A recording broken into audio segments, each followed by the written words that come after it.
La douceur, est-ce que c'est une faiblesse ou une force ? Le monde ne fait que vous répéter que si vous êtes douce, vous êtes méprisable, vous êtes une moins que rien. Rien ne pourra vous rendre heureuse. Mais la parole de Dieu affirme que si vous possédez la véritable douceur, dans le sens biblique du terme, vous êtes béni. Est-ce que vous désirez les bénédictions qui vont de pair avec la douceur ? Alors sachez que vous vous engagez dans une quête qui va à contre-courant de la culture ambiante. Vous écoutez Réveille nos cœurs. La douceur est une des qualités bibliques les plus incomprises. Si on veut se présenter à une élection, par exemple, on ne va probablement pas citer la douceur comme un point fort du programme, car elle n'attire pas les électeurs. Elle est pourtant le sujet de notre série intitulée « La beauté de la douceur ». Dans ce premier épisode, on va vite découvrir à quel point la douceur se révèle être un vrai défi. Très souvent, quand je me prépare à apporter un enseignement dans un domaine quelconque, ou que je viens à peine de le faire, je suis moi-même mise à l'épreuve dans ce domaine. Et ça me semble être une bonne chose. Le Seigneur veut s'assurer que ce que j'enseigne aux autres, je le mets en pratique dans ma propre vie.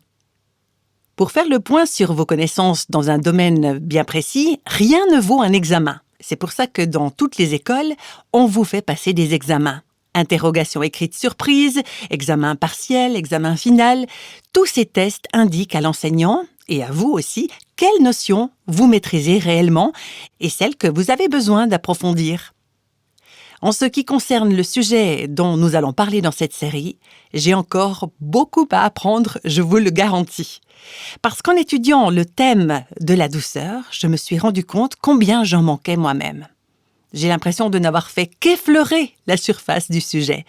Et alors même que j'étudiais, je me suis trouvée plusieurs fois à bagarrer à ce propos, et bien souvent à trébucher lamentablement. Ces derniers temps, combien de fois je me suis rendu compte, et souvent malheureusement seulement après coup, que la manière dont je venais de communiquer, la pensée que je venais d'avoir dans un échange avec quelqu'un, bref, dans tout cela, je n'avais pas manifesté un esprit de douceur. Je suis donc pleinement convaincue de mes propres besoins dans ce domaine, que ce soit donc clair que moi aussi, je suis toujours à l'école de la douceur. La douceur ou le manque de douceur apparaissent dans notre cœur avant de se manifester extérieurement. Quand je repense à ces dernières semaines, j'ai pris conscience, je ne pense pas que ce soit ça, j'ai été moins douce en fait ces derniers temps. Je crois que je l'ai remarqué justement parce que je travaille ce sujet et donc je suis confrontée à mon manque de douceur. Souvent, il ne s'agit pour moi que de mes pensées, dont personne ne s'aperçoit. Il s'agit de ma manière d'évaluer les situations, de considérer les choses, une plus grande propension à me sentir blessée dans mes sentiments. C'est quelque chose que j'aurais du mal à verbaliser, mais je me suis rendu compte que j'étais très susceptible sur certains points et c'est parfois parce que mon cœur manque de douceur. Ce qui est dans notre cœur finit toujours par sortir. Et dans mes différents moyens de communication avec les autres, dans les emails par exemple, est-ce que vous savez que votre manque de douceur peut transparaître dans vos emails ? Moi, j'ai appris ça, j'ai appris que c'était possible. Et puis aussi au téléphone, dans mes conversations avec des amis. J'aimerais vous donner un exemple. Il y a un email que j'ai envoyé la semaine dernière. J'étais pressée. Je devais partir pour un rendez-vous et j'ai juste écrit une réponse à la va-vite. Et en écrivant, je me disais « ça mériterait d'être mieux formulé ». Ça n'avait rien à voir avec la personne à qui j'envoyais ce mail. C'était une simple phrase, une seule ligne, une évaluation négative d'une situation. Mais il s'agit d'être attentif au Saint-Esprit. Il est là pour nous aider, pour nous rendre capables de mieux réagir. Et moi, j'ai outrepassé les signaux d'avertissement du Saint-Esprit. Dans ce cas précis, il s'agissait d'une chose avec laquelle je me suis beaucoup bagarrée au fil des années. Vous savez, j'ai tendance à être dogmatique, à avoir des opinions très arrêtées et à être vraiment prompte à les exprimer, quelquefois d'une manière négative. Bref, le lendemain, je suis allée trouver la personne à qui j'avais envoyé ce mail et je lui ai simplement dit « Écoute, j'ai envoyé ça trop vite, j'aurais dû m'exprimer autrement. » Et voilà, j'avais encore trouvé chez moi des traces de manque de douceur. En fait, au cours des dernières semaines, j'ai vécu plusieurs collisions relationnelles, si je peux m'exprimer ainsi. Il ne s'agissait pas de choses énormes, mais simplement de moments de tension dans des réunions du personnel ou dans une conversation téléphonique avec un membre de mon équipe où j'étais agacée parce que je trouvais que telle ou telle personne ne faisait pas ce qu'elle aurait dû faire. Et au beau milieu d'une semaine, je me suis arrêtée et j'ai repensé à plusieurs de ces problèmes. Et j'ai réalisé que dans toutes ces histoires, il y avait un dénominateur commun, et c'était moi. C'était comme si on me disait « Hé, regarde un peu là, ce n'est peut-être pas tous les autres qui ont un problème, c'est peut-être toi. » Et c'était vraiment une bonne chose que j'ai justement été en train d'étudier ce sujet de la douceur et que le Seigneur ait pu m'interpeller et me mettre en garde. L'une de ces collisions relationnelles, je l'avais vécue lors d'une conversation téléphonique. Je ne vais pas entrer dans tous les détails, mais ça concernait notre ministère. Ce n'était pas un gros problème, mais il s'agissait d'une chose que j'espérais voir se faire depuis un moment. J'avais demandé, mais rien ne s'était passé. Donc j'ai pris mon téléphone et j'ai appelé un membre de l'équipe, un homme. Et en tant que femme, je fais toujours attention quand je communique avec les membres masculins de l'équipe. Je veille à me montrer féminine, courtoise, pleine de grâce. Bien sûr, on doit être comme ça avec tout le monde, mais spécialement quand on s'adresse à des collègues masculins, on a envie d'honorer leur masculinité. J'ai donc appelé ce membre de l'équipe qui était en charge d'un domaine particulier de notre ministère et sans même prendre le temps de dire « J'aimerais partager avec toi quelque chose que j'ai sur le cœur et qui me préoccupe. Est-ce que c'est le bon moment pour le faire ?» Eh bien, j'ai tout déballé. Je criais pas, je n'étais pas en colère. J'étais simplement, fermement convaincue que cette question devait être abordée. L'homme à qui je m'adressais, c'est un homme gentil, plein de bienveillance et d'humilité, quelqu'un qui aime le Seigneur et c'est un plaisir de travailler avec lui. Mais là, j'étais en train de l'assommer avec mon flot de paroles. C'était un véritable tir de barrage de ma part. Vous savez, mesdames, quand on noie les hommes sous nos paroles, on ne leur rend pas la vie facile. C'est pas facile pour nos maris, ni pour nos amis ou nos collègues masculins. Mon collègue est resté très calme. C'est un véritable gentleman. Il ne parlait pas beaucoup, je savais qu'il était en train de prendre des notes. Et le Saint-Esprit me rendait attentive. Il faut que tu arrêtes maintenant et que tu lui laisses le temps de digérer tout ça. Arrête de le noyer sous tes discours. Et de nouveau, au lieu de faire ce que l'Esprit me disait, comme mon collègue ne répondait pas, je reprenais tous mes arguments depuis le début, de plus en plus fort, de plus en plus vite, une véritable avalanche de mots. Et en faisant ça, je savais que j'écrasais l'esprit de cet homme. Je le redis, c'est quelqu'un de humble, il est bienveillant, il n'allait pas riposter. D'ailleurs, je ne l'attaquais pas vraiment, mais il pouvait se sentir attaqué. Je crois que quelquefois, les gens se sentent attaqués. Nous, on dit « mais je ne fais qu'exposer des faits, pourquoi est-ce que tu te sens attaqué ?» Je crois que c'est souvent parce que nous disons les choses très rapidement, très intensément. Vous savez, dans mon équipe, il y en a certains qui parlent de mon regard, de mes yeux pleins phare. Bon, on était au téléphone avec mon collègue, alors il ne pouvait pas voir mes yeux pleins phare. Mais on va dire que ma voix était en mode urgence. Alors bon, il ne s'est pas mis en mode défensif ou autre, tout s'est bien passé, la conversation s'est terminée sans problème. Mais là encore, le Seigneur m'avait travaillé au sujet de la douceur. Et après avoir raccroché, je me suis dit « mais tu l'as écrasé !» ton collègue, avec tes paroles. Tu lui as roulé dessus. Tu n'as pas été aimable. Tu n'as pas été prévenante. Tu n'as pas réfléchi à la manière dont tu allais exposer le problème. Tu l'as submergé. C'était tout sauf un esprit de douceur. Et ça a pesé sur mon cœur durant la nuit. Et le lendemain matin, ça me pesait toujours. J'étais en train de me préparer pour la réalisation d'une interview et je me suis dit qu'il fallait que je lui parle. De son côté, il n'aurait certainement pas abordé le sujet. Alors, je l'ai appelé au bureau et je lui ai dit « Le Seigneur ne me laisse pas tranquille à propos de notre conversation d'hier. Tu as fait preuve de beaucoup de bienveillance et je t'en suis très reconnaissante. Mais pour ma part, je n'ai pas fait preuve de douceur.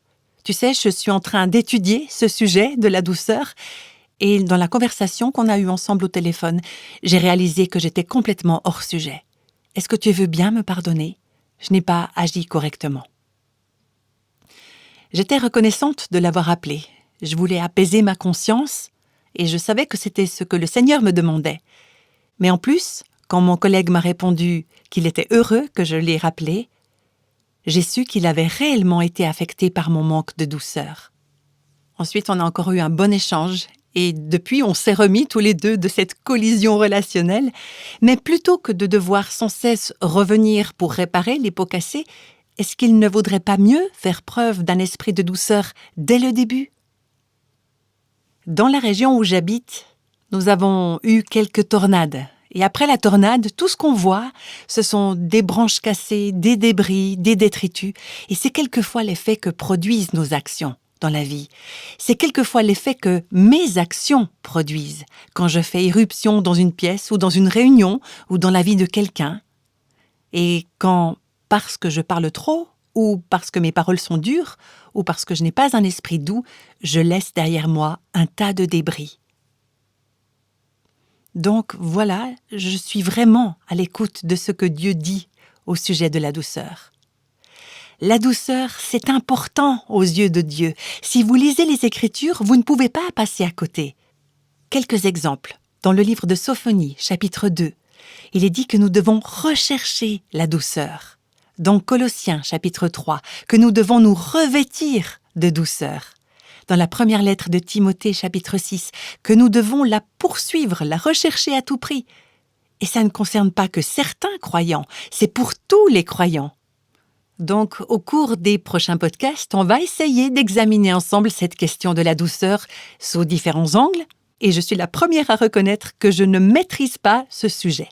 Dans un an, peut-être que je pourrais enseigner ça différemment, mais actuellement, je vais juste partager avec vous ce que Dieu m'a dit à ce sujet, et le laisser lui-même le développer dans vos cœurs.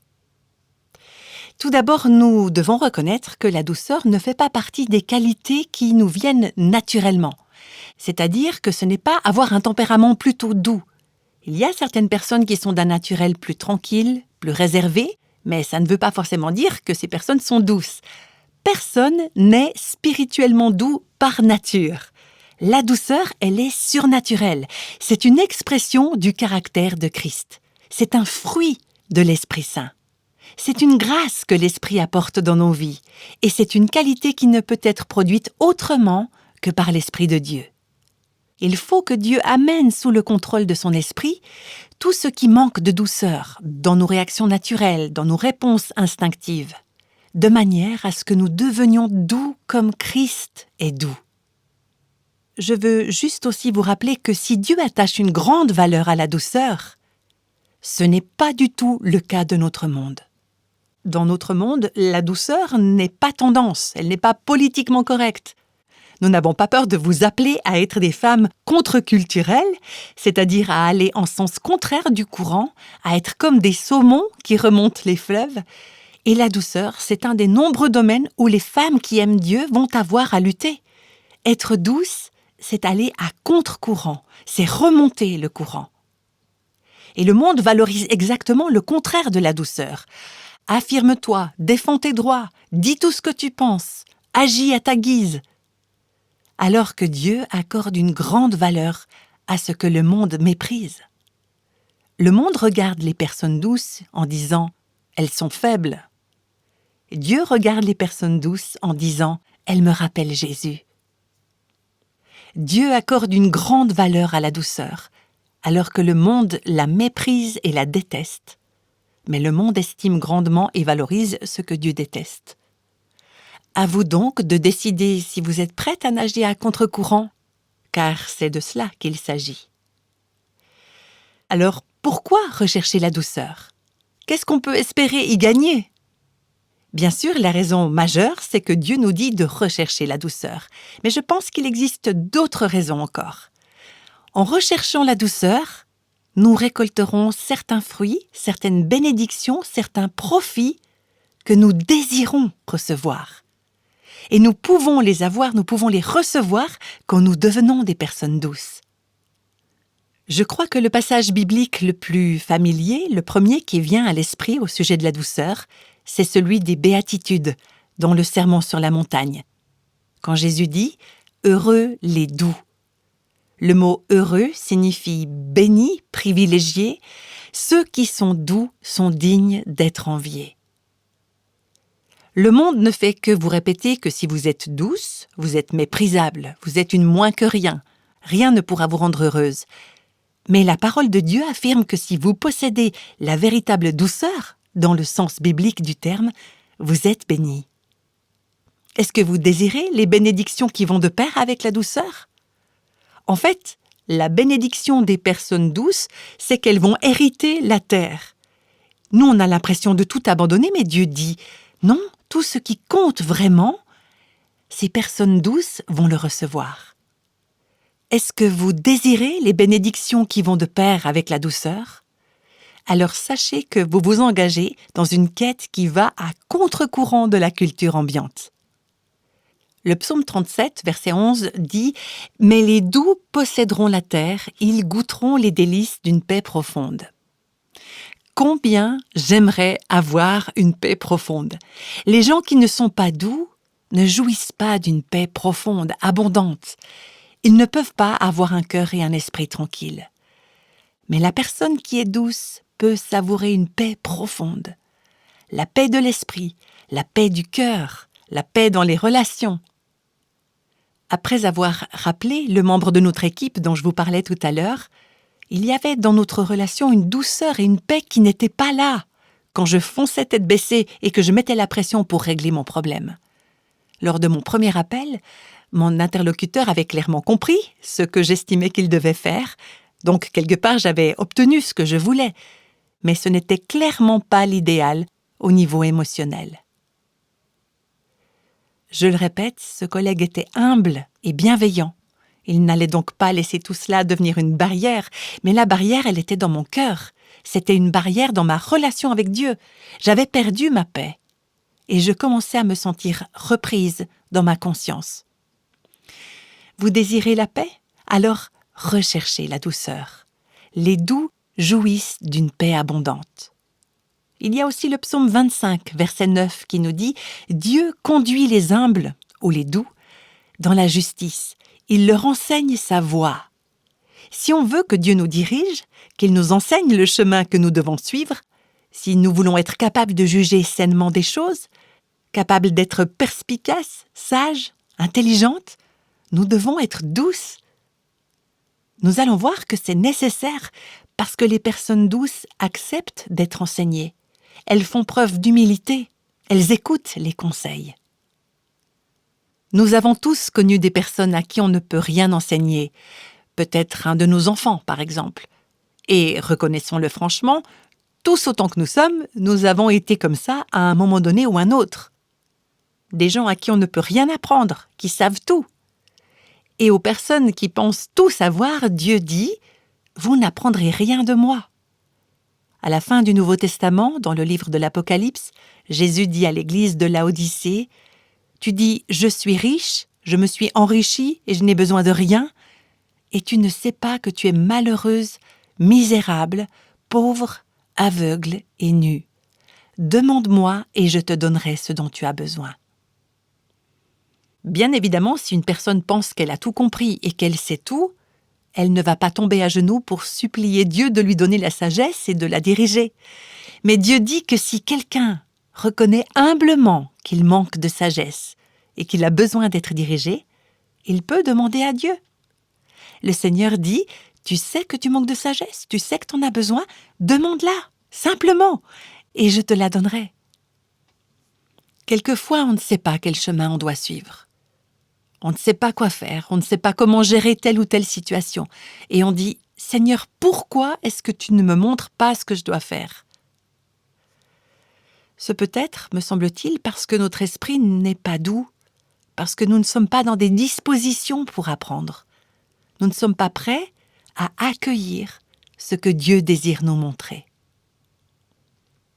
Ça n'intéresse pas Dieu de nous indiquer sa volonté pour que nous décidions si oui ou non nous voulons la faire. Non, Dieu dit, d'abord tu décides, Seigneur, quoi que tu me montres, je le ferai, tu signes le contrat en blanc, et alors je te montrerai quelle est ma volonté. Il veut d'abord être sûr que nous avons un esprit doux, réceptif, malléable. On parlait il y a quelques instants des bénédictions ou des bénéfices de la douceur. Eh bien, être doux, c'est ressembler à Jésus. C'est ça que vous désirez? Moi, oui. Je désire que soit formé en moi le caractère, le cœur, l'esprit de Jésus. Et l'Écriture dit que Jésus est doux et humble de cœur. Voilà pourquoi, on trouve ça dans l'Évangile de Matthieu, chapitre 11, il dit « Acceptez mes exigences et laissez-vous instruire par moi, car je suis doux et humble de cœur, et vous trouverez le repos pour vos âmes. » Le monde accorde peu de valeur à la douceur, mais le plus grand homme qui ait jamais vécu, Jésus-Christ, le Fils de Dieu, a dit « Je suis doux, je suis humble de cœur ». Vous voulez ressembler à Jésus? Devenez une personne douce. Quand je parle beaucoup, quand je suis dogmatique, opiniâtre, étroite d'esprit, critique, négative, quand ma vie exprime tout sauf la douceur, c'est que je reflète autre chose que l'Esprit de Jésus. Mais quand la douceur, ce fruit de l'Esprit Saint, et nous allons voir ce qu'est vraiment la douceur, quand la vraie douceur remplit mon esprit, alors je reflète dans ce monde la nature de Jésus. Dans les Écritures, les femmes sont tout spécialement exhortées à rechercher la douceur. Il nous est assez naturel à nous les femmes, et tout dans notre culture nous y encourage, de nous focaliser sur la beauté physique. Notre manière de nous faire belle, le style de notre coiffure, de nos vêtements, nos bijoux, notre maquillage, voilà les choses que les magazines féminins mettent en avant comme réellement importantes et dont ils font largement la promotion. Alors, pourquoi rechercher la douceur? La parole de Dieu a des conseils judicieux pour nous les femmes. Elle nous aide à considérer la beauté du point de vue de Dieu. L'apôtre Pierre dit dans sa première lettre, chapitre 3, versets 3 et 4, « Que votre parure, c'est-à-dire l'élément en vous que vous considérez comme beau et attractif, soit celle intérieure et cachée du cœur, la pureté incorruptible. » Quelle belle expression! La beauté incorruptible d'un esprit doux et paisible qui est d'une grande valeur devant Dieu. Un esprit doux, un esprit paisible. L'Écriture dit qu'une attitude intérieure ou un cœur doux et un esprit paisible donne à la femme une beauté incorruptible. Ça veut dire une beauté qui ne se fanera jamais. C'est une beauté que vous n'avez pas besoin d'entretenir à coups de cosmétiques, de chirurgie esthétique et de protocoles de maquillage. C'est une beauté qui, à mesure que vous prendrez de l'âge, deviendra de plus en plus douce, de plus en plus riche, de plus en plus belle. En fait, plus je prends de l'âge, et plus je m'intéresse à obtenir cette sorte de beauté intérieure qui grandit, qui augmente. Et c'est ce qu'un esprit doux nous offre à nous les femmes. Et non seulement il produit une beauté qui ne disparaît pas, qui ne se fane pas, mais d'après ce verset, cette beauté est d'une grande valeur aux yeux de Dieu. C'est elle qui fait que Dieu, en regardant une femme, dit « Elle est magnifique, elle est belle ». On sait ce qui fait qu'en regardant une femme, on dit qu'elle est belle. On sait ce qui fait qu'un homme, en regardant une femme, dit qu'elle est belle. Mais ce qui fait que Dieu dise, en regardant une femme, « Elle est belle », c'est un esprit de douceur et de paix. Et voilà encore une autre raison pour rechercher la douceur. Ésaïe, chapitre 29, verset 19. « Les humbles ou les doux trouveront de plus en plus leur joie en l'Éternel. » C'est un verset sur lequel je suis tombée en me préparant pour cette série. Il ne m'avait jamais frappée à ce point. Les doux trouveront de plus en plus leur joie en l'Éternel. Moi, j'ai envie de cette joie-là. Cette joie qui coule et qui jaillit de plus en plus abondamment d'un esprit doux et tranquille. Tout au long de cette série, je vais utiliser des extraits d'un livre qui, depuis des années, a été une grande bénédiction pour moi dans ce domaine. J'en lirai certains passages et je vais en tirer quelques enseignements. Il s'agit d'un livre de Matthew Henry qui a été écrit il y a plus de 300 ans, c'était en 1698. Et à ma connaissance, il n'est pas traduit en français. Vous pouvez le trouver sous son titre anglais « The Quest for Meekness and Quietness of Spirit », c'est-à-dire « À la recherche d'un esprit doux et paisible ». En conclusion, pour aujourd'hui, j'aimerais lire ce que Matthew Henry écrit au sujet de la joie qui vient d'un esprit doux. « S'il existe sur cette terre un lieu où réside le ciel, c'est bien dans l'âme douce et paisible dont les actions et la respiration s'élèvent au-dessus de nos contrées ici-bas, infestées de tempêtes et d'ouragans. » En d'autres mots, il dit que tout ici-bas est plongé dans les tempêtes et dans le chaos, mais un esprit doux et paisible vous permet de vivre sur un autre plan, un plan qui dépasse ce monde agité. Avoir un esprit doux et paisible, c'est comme amener le ciel sur la terre. Et je continue de le citer, « Un chrétien doux et paisible trouve de la joie en lui-même. Il trouve de la joie en ses amis, il trouve de la joie en son Dieu. Et il ne permet pas à ses ennemis de le perturber dans ses joies. » Autrement dit, si vous vivez dans la douceur et la paix de l'esprit, tels qu'on va les découvrir dans leur vraie nature, ça vous place dans une position où vos pires ennemis ne peuvent pas vous écraser. Vous allez connaître le ciel sur la terre. Les doux trouveront de plus en plus leur joie en l'Éternel. J'aimerais donc tout au long de cette série de podcasts vous encourager à m'accompagner dans ce voyage à la recherche de la douceur pour nous en revêtir. Et en chemin, je suis persuadée que Dieu fera couler dans nos vies de nouvelles sources de paix, de joie et de bénédiction. Je vous invite à prier. Seigneur, c'est tellement merveilleux que tu veuilles nous bénir. Ça me dépasse, mais je sais que tu le fais. Tu as dit que nous pourrions être bénis en étant des personnes douces. Alors je prie que dès aujourd'hui et durant ces prochains podcasts, tu nous aides à comprendre ton cœur en ce qui concerne la douceur, pour que nous puissions mieux saisir ce qu'elle est, à quoi elle ressemble et ce qu'elle signifie. Seigneur, avant même de nous engager dans ce voyage, nous te disons notre désir que tu nous transformes, que tu nous changes, que tu nous revêtes de douceur et que tu nous remplisses de ton esprit pour produire en nous un fruit de douceur. Pas seulement pour notre propre épanouissement, pour notre propre joie, mais bien plus pour ta gloire et pour que nous puissions rayonner, refléter Christ dans notre monde. Je prie au nom de Jésus. Amen. Nous avons prié le Seigneur de développer en nous la douceur. Sachez que le livre de Matthew Henry, qui a été cité tout à l'heure, The Quest for Meekness and Quietness of Spirit, n'existe malheureusement pas en français à notre connaissance. Mais pour celles qui maîtrisent l'anglais, il est disponible dans certaines boutiques en ligne et vous trouverez le titre dans la transcription de cet épisode de podcast sur notre site internet réveilnoscoeurs.com. Aujourd'hui, on a découvert ensemble le concept de la douceur. Ça peut sembler effrayant d'aborder les gens avec un esprit doux et accommodant. Et on peut se poser la question, est-ce que c'est réellement possible de vivre ainsi ? Alors c'est ce qu'on va voir lors du prochain épisode.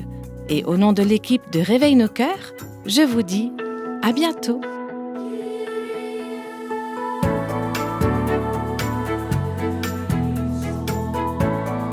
Tous les extraits de la Bible sont tirés de la version second 21. Réveille nos cœurs est le ministère francophone de Revive Our Hearts avec Nancy DeMoss Wolgemuth. Avec les voix de Christine Raymond et Jeannette Kosman.